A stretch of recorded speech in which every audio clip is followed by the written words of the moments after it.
quiero contarte una historia.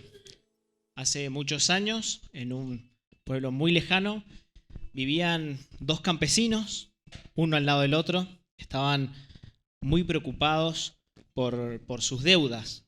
Tenían embargados sus terrenos y todos los días se preguntaban: ¿cómo voy a hacer para poder pagar esta deuda y poder trabajar mi tierra y poder alimentar a mi familia?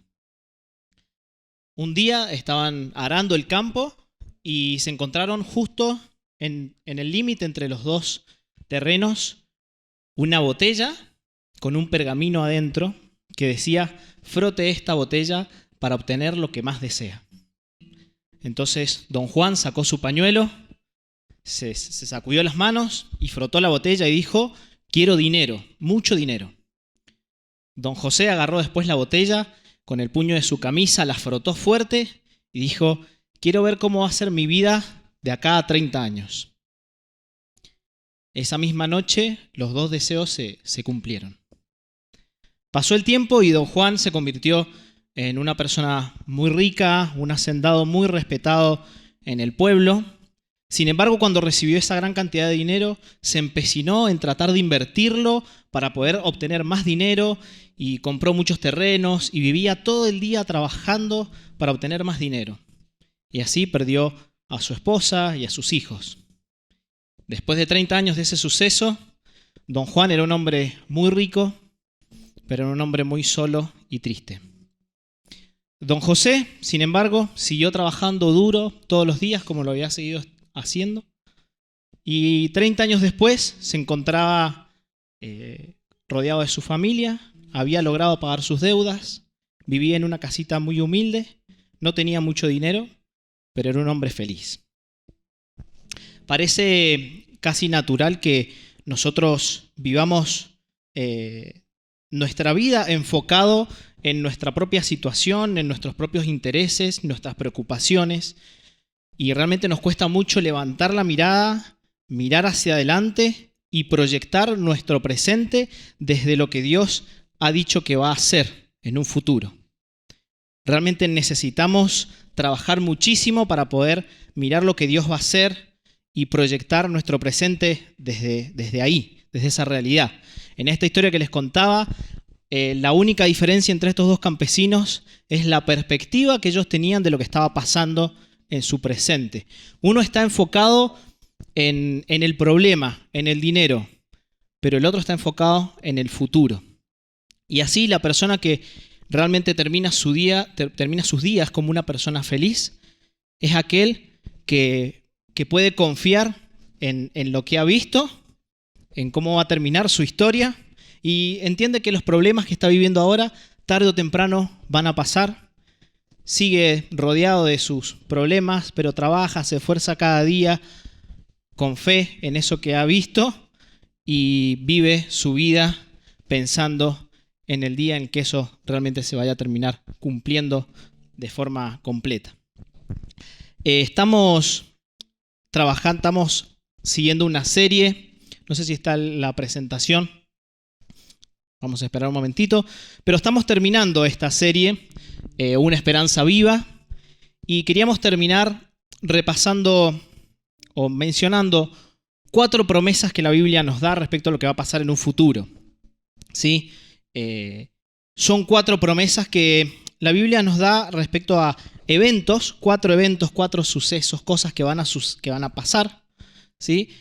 Que no se nos dan con la idea de que nosotros especulemos a ver cuándo va a suceder, cuándo va a pasar, de qué manera va a ocurrir esto, cómo van a ser nuestros cuerpos en el sentido de, bueno, qué es lo que voy a poder hacer, qué es lo que no voy a poder hacer, en qué momento específico va a venir Jesús, cómo va a ser cada cosa, no sé, si me va a tocar estar en Platea Techada o en La Popular, no sé, cosas así. Realmente cuando vemos estos eventos tendemos nuestra mente, basado en nuestros propios intereses y preocupaciones y gustos, a tratar de ver los detalles y rodearnos, satisfacer nuestra curiosidad. Pero estas 4 promesas que hoy vamos a repasar rapidito, se nos han sido dadas para que nosotros hoy tengamos una esperanza transformadora. Y ese es el título de este mensaje, Transformados por la Esperanza. ¿Qué quiere decir una esperanza transformadora? Estas 4 cosas que mencionamos nos animan, nos alegran el corazón, nos dan esperanza, pero también nos hacen mirar nuestra situación hoy en día, el aquí y el ahora. Nos desafían y nos invitan a transformar nuestra actitud y nuestra realidad, a tener una actitud radicalmente diferente a nuestros propios intereses egoístas. Y es por eso que cuando las vemos y cuando las analizamos, nos dan esperanza, pero es como que va un ida y vuelta. Vuelven con una demanda, con una invitación a vivir una vida transformada, cambiada, diferente. Quisiera que pudiéramos ver las 4 promesas que la Biblia nos da. Son la segunda venida de Cristo, la resurrección corporal, el juicio final y un cielo nuevo y una tierra nueva. Respecto a la segunda venida de Cristo, podemos decir que esa es como nuestra esperanza por excelencia. Es lo que aguardamos todos los cristianos, que en algún momento vaya a suceder. Jesús prometió que iba a volver y esa es la esperanza que aguardamos. Hay muchos pasajes en la Biblia que hablan acerca de esto, pero quisiera que leyéramos uno que me parece muy interesante en esta tarde. En Hechos capítulo 1, versículo 6, Jesús está en sus últimos minutos con los discípulos y dice: entonces los que estaban reunidos con él preguntaron: Señor, ¿es ahora cuando vas a restablecer el reino de Israel? No les toca a ustedes conocer la hora ni el momento determinados por la autoridad misma del Padre, les dijo Jesús. Pero cuando venga el Espíritu Santo sobre ustedes, recibirán poder y serán mis testigos tanto en Jerusalén como en Judea, Samaria y hasta los confines de la tierra. Habiendo dicho esto, mientras ellos lo miraban, fue llevado a las alturas hasta que una nube lo ocultó de su vista. Ellos se quedaron mirando fijamente al cielo mientras él se alejaba. De repente se les acercaron 2 hombres vestidos de blanco que les dijeron: Galileos, ¿qué hacen aquí mirando al cielo? Este mismo Jesús, que ha sido llevado de entre ustedes al cielo, vendrá otra vez de la misma manera que lo han visto irse. Hay muchísimos relatos respecto a la segunda venida de Jesús, pero me gusta mucho porque tiene algo particular. Los discípulos están viviendo sus últimos momentos con Jesús. Ellos son judíos muy celosos de su raza, de su etnia, de su cultura, y ellos esperan que venga un Mesías que los libere de la opresión del Imperio Romano. El Imperio Romano gobernaba sobre ellos y ellos querían ser libres. Y entonces le dicen a Jesús: bueno, te estás yendo, pero te está olvidando algo muy importante. ¿Vas a restaurar ahora? ¿Vas a resolver nuestro problema ahora? Jesús les dice: bueno, no es el momento, pero les digo algo. Después, por medio del poder del Espíritu, y los invita a mirar a su alrededor, no solamente a su preocupación. Ustedes van a ser testigos de todo esto en Judea, Jerusalén, Judea, Samaria y hasta lo último de la tierra. Y es en ese contexto que Jesús asciende a los cielos y después unos ángeles dicen que va a volver otro día. Y eso me encanta porque Jesús está llevando a sus discípulos y nos invita a nosotros a no estar mirando la venida de Jesús con motivos egoístas, sino que nos lleva a mirar la venida de Jesús, pero nos deja una demanda: el ser testigos de Jesús en todos lados. Es decir, que el mensaje de este pasaje es que ojalá que cuando Jesús venga nos encuentre siendo testigos a cada uno de nosotros hasta lo último de la tierra. Y como decía, hay muchos pasajes que nos hablan acerca de este relato, pero se nos dice que el regreso de Jesús va a ser corporal, va a ser visible, no va a ser algo espiritual, sino que realmente Jesús va a venir de forma corporal y visible. Se nos dice también que van a haber grandes calamidades en el mundo antes de esa venida. Y se nos dice también que nadie sabe el día y la hora. Así que en vano están las especulaciones. Nos pasa que queremos controlar las cosas y ver los detalles. Pero ¿sabés qué? Si ves la Biblia vas a encontrarte respecto a estas promesas que cada autor relata a veces algún detalle de más, omite otro, agrega algo. Nosotros tendemos como a juntar todo y a organizarlo como si fuera un rompecabezas y tratar de encajar. Pero no está bueno hacer eso. Porque en realidad lo que los autores de la Biblia están tratando de decir es, ellos tratan de llevarnos a que nosotros podamos experimentar lo que ellos están viendo. Pero como es algo que nunca nadie ha visto, que nunca nadie ha imaginado, que nunca nadie ha soñado, se quedan cortos con las palabras, entonces agregan mucho lenguaje figurado, muchas cosas que ellos agregan y que dicen no son exactamente literales, sino que tratan de hacernos sentir por medio de lo que están escribiendo lo que ellos viven, lo que ellos ven. Entonces, mucho de esto también tiene lenguaje figurado, así que como no podemos cambiar nada de esto que va a suceder, nuestra tarea no está en enfocarnos en los detalles o cómo va a ser, sino descansar en el Señor y mirar esto con una esperanza que nos transforme hoy, aquí y ahora. Entonces, pensando en esta idea de la esperanza transformadora, se me ocurrió encontrar, o proponer yo, en una frase, la esperanza transformadora que encuentro yo en esta idea, y me gustaría compartirla con ustedes porque creo que nos puede ayudar a ilustrar este bosquejo. Si en tu casa querés seguir estudiando y profundizando el tema, vas a encontrar mucho más, pero bueno, yo te comparto la que encontré. Y me gustaría que la leyéramos juntos. ¿Te animás? Aunque suframos, sabemos que Jesús viene pronto. Por eso queremos compartir esta buena noticia con otros. El otro suceso que va a ocurrir tiene que ver con la resurrección de los cuerpos, de nuestros cuerpos. Hay también muchos pasajes que hablan al respecto, pero quisiera leer uno en 1 Tesalonicenses 4:16, dice: el Señor mismo descenderá del cielo. Voy a hacer un paréntesis antes de leer el pasaje.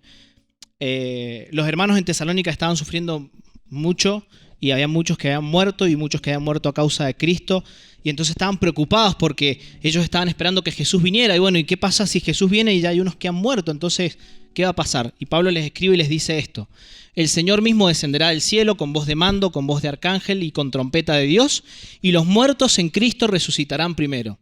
Luego los que estemos vivos, los que hayamos quedado, seremos arrebatados juntos con ellos en las nubes para encontrarnos con el Señor en el aire. Y así estaremos con el Señor para siempre. Por lo tanto, anímense unos a otros con estas palabras. Lo que está diciendo Pablo es que los que han muerto no están en desventaja de los que estén vivos cuando el Señor venga. No sabemos cómo va a pasar, porque imagínate que hoy hay personas que han muerto hace 2000 años, no sabemos dónde estarán sus moléculas ya, pero el Señor va a resucitar esos cuerpos, y los que estemos vivos, o los que estén, van a encontrarse con el Señor, van a ser sus cuerpos transformados y se van a encontrar con el Señor y van a estar con Él para siempre.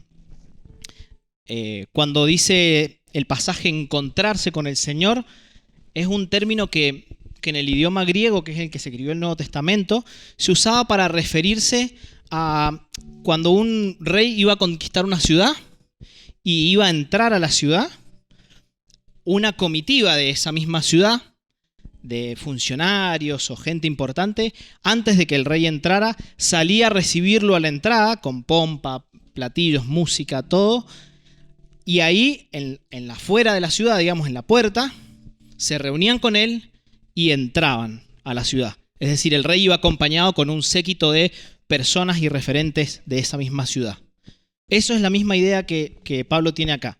Es decir, que cuando Jesús venga, nosotros vamos a ser llevados, pero no llevados para irnos, sino llevados para encontrarnos y entrar con Él en esta tierra. ¿Sí? El énfasis está en que nosotros vamos a estar para siempre con el Señor.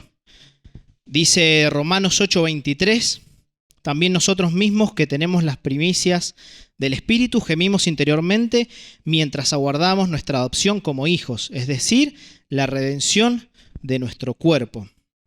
Realmente hay mucho énfasis en el Nuevo Testamento respecto a la resurrección de nuestros cuerpos. Y tenemos que decir que no es algo espiritual. Estamos hablando de resurrección de los cuerpos de forma material. ¿Sí? Los judíos entendían que que esto no era algo que nosotros moríamos y después de la muerte nos íbamos, sino que la resurrección significa vida después de la muerte. Es decir, morimos un día, bueno, nuestra alma, como explicó Diego el domingo pasado, va a estar en el cielo por un espacio de tiempo, pero va a llegar un día en el cual nuestros cuerpos físicamente van a resucitar. Así como resucitó nuestro Señor Jesucristo, así nuestros cuerpos también van a resucitar. Y sabés que me gusta mucho esta idea porque me da a entender que a Dios le importan nuestros cuerpos. Por ahí nosotros tendemos a espiritualizar demasiado todo lo que nos pasa, todo lo que vivimos, y tratamos a veces como nuestro cuerpo, nuestro organismo, como algo tan corruptible, que es pasajero, que bueno, nos enfocamos en lo espiritual y en algún momento vamos a estar en el cielo y ya nos olvidamos de nuestro cuerpo, como si fuera una caja y listo. Pero a Dios realmente le importa nuestro cuerpo porque Él nos ha creado.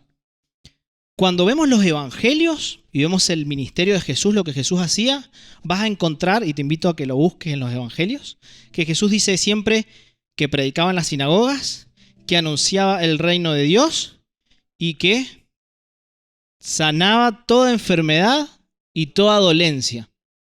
¿Por qué está conectada la idea de anunciar el reino de Dios y el evangelio y sanar los cuerpos de la gente? Porque de alguna manera hay una conexión en el mensaje que Jesús anunciaba de que un día la restauración iba a ser plena, total, completa. Esa idea de sanar a las personas y anunciar el reino de Dios es una ilustración de lo que va a pasar en un futuro. Jesús está usando eso cotidiano y esa problemática social para engancharse de ahí y predicar o anunciar que así va a ser en el reino de Dios. Eso es lo que a Dios le interesa también. Y se me ocurrió proponer una esperanza transformadora, y si querés podemos leerla juntos. Mi cuerpo no está fuera del plan de Dios. Los dolores de mi enfermedad, la disconformidad que siento con mi cuerpo y mis adicciones son importantes para Dios. Por eso me esfuerzo por cuidar mi cuerpo y ayudar a otros en sus propios sufrimientos. El siguiente suceso que podemos mencionar es lo que conocemos como el juicio final. Y esto nos da un poco de miedo y nos hace preguntarnos muchas cosas. ¿Cómo puede ser que un Dios de amor juzgue y condene a unos y salve a otros? ¿Cómo puede ser que en el cielo exista la felicidad plena o en la presencia de Dios exista la felicidad plena mientras hay un lugar de tormento como es el infierno? ¿Sería mayor el amor de Dios si no juzga a nadie? Podríamos preguntar. ¿No basta acaso con la ética y la moral que tenemos acá en la tierra y los sufrimientos que tenemos acá en la tierra? ¿Por qué tiene que haber un juicio? Nos preguntamos esto, o la gente se pregunta esto, pero tenemos que entender que nuestro juicio sobre lo que es bueno y lo que no es bueno es imperfecto. No es imparcial, no es completo. Cuando empezamos viendo esta serie, empezamos hablando del día en el que Adán y Eva pecaron y desobedecieron a Dios. El pecado de Adán y Eva fue comer del fruto que Dios les había dicho que no comieran. La serpiente les dijo, van a ser como Dios en el día que coman del fruto del árbol del bien y el mal. Y desde ese momento el ser humano decidió definir el bien y el mal en sus propios términos. Ese fue el pecado, ser como Dios en ese sentido. Entonces, los seres humanos vivimos definiendo qué es lo bueno y qué es lo malo. Y así nos ha ido. Así podemos ver cómo está la situación y la realidad, el mundo. Entonces, nosotros necesitamos que haya un juicio justo, imparcial, perfecto de parte de Dios. Y nosotros los cristianos lo decimos, pero en realidad hay también algunos filósofos como Platón y Kant, que son filósofos que nos dicen que en realidad nosotros como seres humanos somos imperfectos para poder tener un juicio pleno y que es lógico que exista un juicio final o un juicio pleno, completo. Es lógico pensar en eso. Así que cuando pensamos en esto del juicio final, no es un capricho de parte de Dios, es algo que realmente necesitamos. La idea de que exista un juicio final es la base de nuestra ética y de nuestra moral. Si yo, y a todos nos pasa, algunos de manera más consciente, otros menos consciente, que vivimos y actuamos y decimos qué es lo que está bien o lo que no está bien, porque en el fondo nos sentimos responsables de nuestros actos ante Dios o ante alguien o algo superior.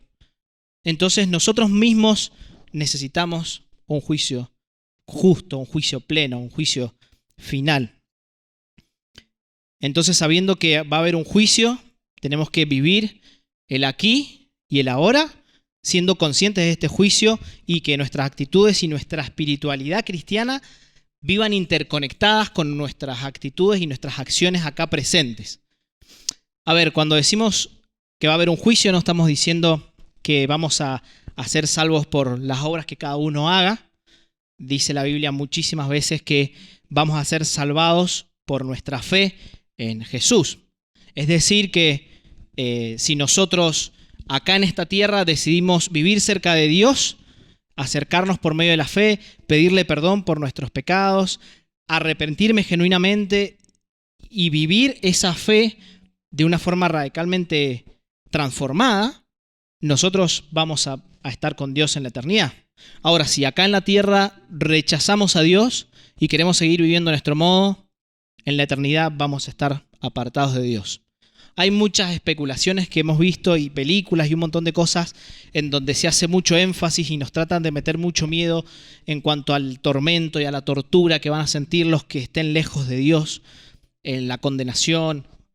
Pero ¿sabés qué? Cuando vemos la Biblia, lo más tormentoso que le puede pasar a un ser humano es vivir una eternidad privado de la presencia de Dios. Eso es el castigo más grande. Más allá de cómo sea lo otro, más allá de los detalles. Pensá en eso, privado de la presencia de Dios. Hay un predicador que dice, nadie muere ateo. Cuando alguien está muy enfermo y está en sus últimos momentos y puede tomar conciencia de que está en sus últimos momentos, le llega una ansiedad generalmente y trata de alguna forma, por las dudas, arreglar las cosas porque no sabemos qué va a pasar al final. Bueno, nosotros podemos tomar esa decisión y ese cambio, hacerlo ahora, teniendo en mente esto que va a suceder en algún momento. Ahora bien, tampoco significa que nosotros los que estemos acá, que en algún momento hayamos confiado en Jesucristo para el perdón de nuestros pecados, ya por haber hecho una oración o incluso por habernos bautizado o sentarnos todos los domingos acá, tenemos como si fuera el boleto de la lotería, el boleto ganador. Como si nos hubiéramos subido al tren de la salvación y listo, nos sentamos cómodos y ya está y listo, se acabó. No, estamos llamados a conectar nuestra fe con nuestras acciones y nuestras obras y vivir de una forma transformada, radicalmente diferente, no preocupándonos por nuestros propios intereses, sino mirando a los demás. Y ¿sabés qué? Quiero que leamos dos pasajes que nos van a ayudar a ver esto. Dice 2 Corintios 5:10, porque es necesario que todos comparezcamos ante el tribunal de Cristo para que cada uno reciba lo que le corresponda según lo bueno o lo malo que haya hecho, mientras vivió en el cuerpo. Y dice Santiago, hermanos míos, ¿de qué sirve a uno alegar que tiene fe si no tiene obras? ¿Acaso la fe podrá salvarlo esa fe? Supongamos que un hermano o una hermana no tiene con qué vestirse y carece de alimento diario, y uno de ustedes les dice que le vaya bien, abríguese y coma hasta saciarse, pero no le da lo necesario para el cuerpo. ¿De qué servirá eso? Así también la fe por sí sola, si no tiene obras, está muerta. Necesitamos realmente conectar nuestra fe con nuestras obras. ¿Y sabés qué? Te voy a decir algo. Cuando la Biblia habla del juicio final, siempre hace referencia a las obras. Siempre. Nosotros decimos, ¿por qué hace tanta referencia a las obras si la salvación nos dice que es por gracia? ¿Sí? No por nuestras obras, sino por gracia. Y es justamente por esto. Porque la fe tiene que ser una manifestación de nuestro arrepentimiento y tiene que haber un cambio y una transformación. Así que no es que decimos, bueno, la fe es lo espiritual y las obras es de menor categoría. Para Dios la fe y el actuar y el vivir está totalmente conectado con lo que nosotros profesamos. Así que nada de decir, bueno, yo ya hice la oración y ahora listo. ¿Sí? Dios espera que realmente vivamos de una manera, vivamos realmente de acuerdo a la fe que estamos profesando, ¿sí? De una manera coherente. Entonces, la esperanza transformadora que encontraba, y si querés la podemos leer juntos otra vez, es la siguiente. Como sabemos que habrá un juicio, vivimos el aquí y el ahora conscientes de ese juicio. Por eso nos arrepentimos de nuestras malas acciones delante de Dios, nos entusiasmamos por su justicia y conectamos nuestra espiritualidad cristiana con la ayuda al prójimo. La última escena, el último cuadro que quería presentar en esta tarde es esta idea de cielo nuevo y tierra nueva. Hay un pasaje en Apocalipsis 21, del 1 al 4, que nos ilustra. También se da esta idea en muchas partes también de la Biblia, pero quería que nos quedáramos con esta. Después vi un cielo nuevo y una tierra nueva, porque el primer cielo y la primera tierra habían dejado de existir, lo mismo que el mar. Vi además la ciudad santa, la nueva Jerusalén, que bajaba del cielo, procedente de Dios, preparada como una novia hermosamente vestida para su prometido. Oí una potente voz que provenía del trono y decía: aquí entre los seres humanos está la morada de Dios. Él acampará en medio de ellos y ellos serán su pueblo. Dios mismo estará con ellos y será su Dios. Él les enjugará toda lágrima de los ojos. Ya no habrá muerte, ni llanto, ni lamento, ni dolor, porque las primeras cosas han dejado de existir. ¿Sabés que dice la Biblia que Dios, al final de las cosas, va a ser un cielo nuevo y una tierra nueva para que habitemos y estemos para siempre con Él? Lo mismo, no es algo únicamente espiritual, es algo físico pleno. Dios quiere restaurar su creación. Parafraseando Génesis 1, podríamos decir: y al final creó Dios los cielos y la tierra. Así termina la historia, como empezó, con la presencia de Dios en medio de los seres humanos, restaurando por completo todo lo que nosotros, por medio de nuestras malas actitudes, malas obras, nuestro pecado y nuestra miseria, hemos corrompido y hemos destruido. Y sabes que dice el pasaje, bueno, que en su presencia no va a haber sufrimiento, no va a haber dolor, no va a haber angustia, porque todo eso, esas primeras cosas, van a haber dejado de existir. Y pensando en esta idea, la esperanza transformadora que quería compartir con ustedes no son ideas mías o una frase que yo armé, sino quería que pudiéramos ponernos de pie y leerla. Y es el versículo siguiente a lo que acabamos de leer, el versículo 5. Ponete de pie y leámosla juntos. Termina así la historia y esta escena dice: el que estaba sentado en el trono dijo: yo hago nuevas todas las cosas. Y añadió: escribe, porque estas palabras son verdaderas y dignas de confianza. Si hay algo de lo que tenés que llevarte hoy, si te perdiste en alguna parte de la charla o lo que sea, no puedes dejar de olvidar estas palabras. Y si te perdiste alguna parte de la serie, no podés perderte estas. Yo hago nuevas todas las cosas. ¿Sabés que yo no sé cómo sea tu historia, cuáles sean tus preocupaciones en el momento, como esos dos campesinos que vimos al principio? Pero lo que el Señor nos dice es que Él hace nuevas todas las cosas. El que creó todo lo que conocemos de la nada, como dice Génesis, y el que nos promete que va a restaurar todo esto que nosotros vemos que no sabemos para dónde va a terminar todo, y lo va a restaurar y va a hacer algo nuevo y pleno, ese hace nuevas todas las cosas. El que va a restaurar nuestros cuerpos, el que va a juzgar con justicia, hace nuevas todas las cosas. Si Dios tiene poder para eso, ¿cuánto poder más tiene para sanar un corazón roto, un alma inconsolable, una autoestima deshecha.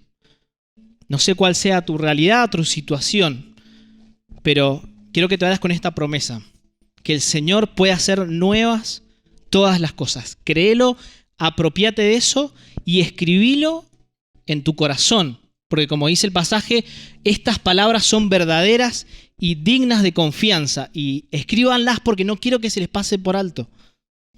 Son verdaderas y dignas de confianza. Si es la primera vez que venís o hace poco estás viniendo y ves estas promesas que tenemos, que Dios ha dado, sabés que tengo una buena noticia. Y la buena noticia es que estas 4 cosas que hemos mencionado ya han empezado a pasar, en parte. Jesús ya vino una vez. Vivió, murió, crucificado injustamente, y resucitó.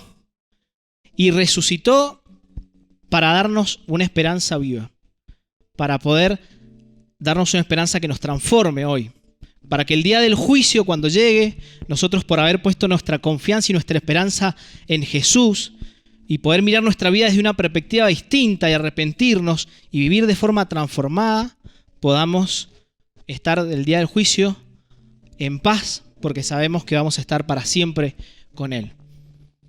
Y sabes que el último punto respecto a la nueva creación también ha empezado a pasar. Dios ya ha empezado a restaurar corazones. Dios ya ha empezado a transformar vidas. Dios ya ha empezado a crear cosas nuevas por medio de su Espíritu en muchos de los que estamos acá. Ya lo hemos visto, ya lo hemos experimentado. Ya el Señor ha hecho cosas nuevas en nuestra vida. Así que te invito a que puedas apropiarte de esta promesa. Puedes tomar asiento. Te invito a que puedas apropiarte de esta promesa de que el Señor ha dicho que hace cosas nuevas. Él está empecinado en restaurar todo. Así que hoy tenés la opción de ser como Don Juan, el señor de la historia que se enfocó únicamente en su problema y no miró más a nadie y terminó realmente triste y solo. O podés vivir de acuerdo a estas esperanzas. Vamos a tener sufrimiento en esta tierra, no te vendemos la receta de la felicidad tampoco. No se nos van a solucionar los problemas por arte de magia, pero vamos a poder enfrentarlos con una perspectiva diferente, renovada. Ojalá que puedas sumarte a esta transformación que estas promesas tienen para nuestra vida. Que el Señor te bendiga.